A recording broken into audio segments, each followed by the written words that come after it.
Guys, video yang kemarin ada versi fullnya, langsung cek, gas. Sebelumnya perkenalkan nama saya Beni Sahrian Yuhendri dari program studi biologi mata kuliah struktur perkembangan tumbuhan dengan dosen pengampu Pak Ade Adriadi SSI MSI.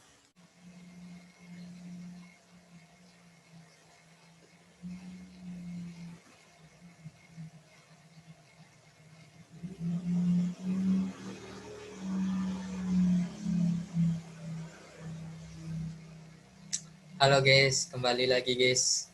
Jadi hari ini topik yang kita akan bahas yang pertama itu jaringan batang pada tumbuhan. Sebelum kita masuk ke dalam jaringan batang pada tumbuhan, kita harus mengenal dulu apa sih pengertian dari batang sendiri. Pengertian dari batang sendiri yaitu bagian dari tubuh tumbuhan yang memiliki peran sebagai sumbu dari tubuh tumbuhan. Sumbu ini dapat diartikan sebagai titik tengah pada tumbuhan guys, dan sebagai tempat melekatnya daun. Jadi pengertian batang itu sebagai sumbu dari tumbuh-tumbuhan dan sebagai tempat melekatnya daun. Fungsi dari batang sendiri apa sih? Fungsi dari batang sendiri yaitu mendukung bagian-bagian tumbuhan yang ada di atas tanah mulai dari daun, bunga, dan buah. Yang kedua, sebagai jalan pengangkutan air dan makanan. Jadi fungsi batang itu sebagai jalan untuk pengangkutan air dan makanan, guys. Baik dari akar maupun dari daun ke seluruh bagian tubuh tumbuhan. Dan ketiga itu menjadi tempat penimbunan zat-zat cadangan makanan. Jadi pada tumbuhan mereka menyimpan zat makanannya itu pada batang ya guys. Jadi misalnya pada saat hari itu mereka tidak bisa memproduksi. Jadi misalnya pada saat hari itu mereka tidak bisa memproduksi fotosintesis, maka mereka akan menggunakan zat-zat cadangan makanan yang telah mereka simpan di dalam batang. Terus tuh baru kita masuk ke dalam struktur jaringan dari batang sendiri. Jaringan dari batang sendiri yaitu terdiri dari tiga, mulai dari epidermis, jaringan kortek, dan jaringan stel. Yang pertama, apa sih jaringan epidermis? Jaringan epidermis adalah jaringan yang tersusun atas selapis sel-sel yang sangat rapat dan kaku. Bagian luar ini nih namanya jaringan epidermis. Rapat, kaku, tidak ada ruang antar selnya. Kedua, kebanyakan epidermis akan dilapisi oleh lapisan lilin yang disebut kutikula. Fungsi dari lapisan lilin sendiri itu mengurangi penguapan pada batang. Yang ketiga, pada bagian tubuhan dikotil yang telah dewasa, epidermis akan digantikan oleh perioderm. Perioderm ini jaringan pembuluh ya guys, yang mengalami pertumbuhan sekunder yang memiliki tekstur keras dan tebal, yang mempunyai kutikula ya. Yang kedua itu jaringan korteks. Jaringan korteks adalah jaringan yang tersusun atas sel parenkim yang berdinding tipis.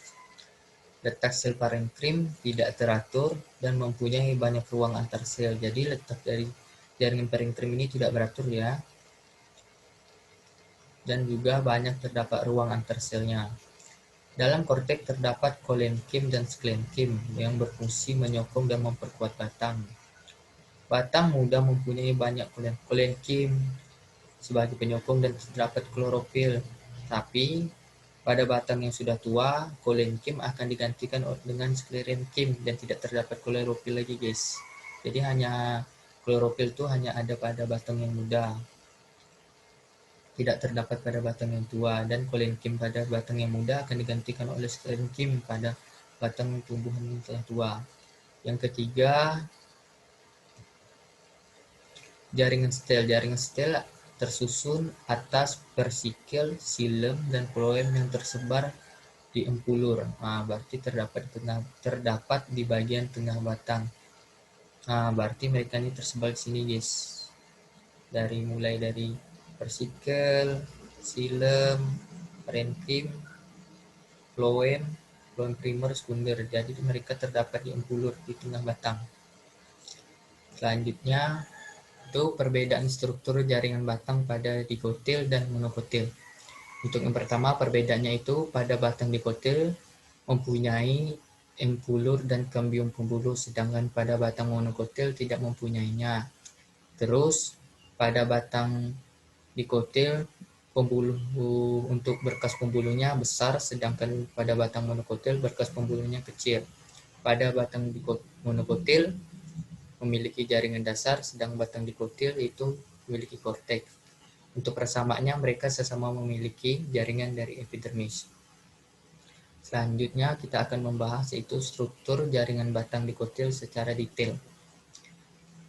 Yang pertama yaitu jaringan epidermis pada batang dikotil terletak di luar dari batang, fungsi mengurangi penguapan air berlebihan pada batang dan terdapat zat kitin atau kutikula. Yang kedua, jaringan korteks terletak di antara epidermis dan endodermis, fungsi sebagai penguat pada batang. Terdapat juga jaringan kolinkim dan parenkim sebagai jaringan dasar. Ketiga, stel dan versikel. Letaknya lapisan setelah endodermis, fungsi memberi kekuatan pada batang. Selanjutnya itu berkas pembuluh floem.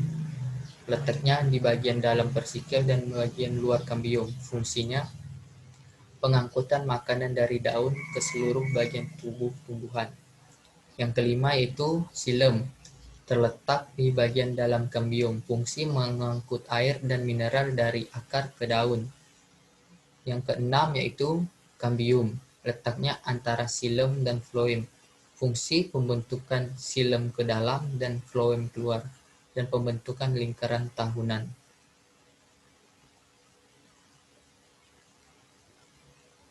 Selanjutnya kita masuk ke struktur jaringan batang monokotil. Yang pertama, jaringan epidermis, letaknya di bagian terluar dari batang, fungsi sama seperti batang dikotil mengurangi penguapan berlebihan pada batang. Fungsi sama seperti batang dikotil mengurangi penguapan air yang berlebihan pada batang. Yang kedua, jaringan meristem dasar, letaknya di seluruhan bagian yang berada dalam epidermis. Fungsi beberapa referensi mengatakan belum begitu jelas. Selanjutnya jaringan berkas pembuluh yang terletak di meristem dasar dan dilindungi oleh sarung pembekas pengangkut. Fungsinya sebagai pengangkut makanan dari daun ke seluruh tumbuhan. Dan yang terakhir, kesimpulan pada batang sebagai sumbu tumbuh-tumbuhan dan sebagai tempat melekatnya daun. Yang selanjutnya itu pada batang monokotil terdiri dari jaringan epidermis, meristem dasar, dan berkas pembuluh, sedangkan pada batang dikotil terdiri dari jaringan epidermis, jaringan korteks, dan jaringan stel. Pada bagian tubuh dikotil yang telah dewasa, epidermis akan digantikan oleh epiderm ataupun jaringan pembuluh yang memiliki tekstur keras dan tebal. Oke guys, jadi pembahasan untuk topik kali ini sampai di sini dulu ya. Jangan lupa like, komen, dan subscribe. Terima kasih. Bye.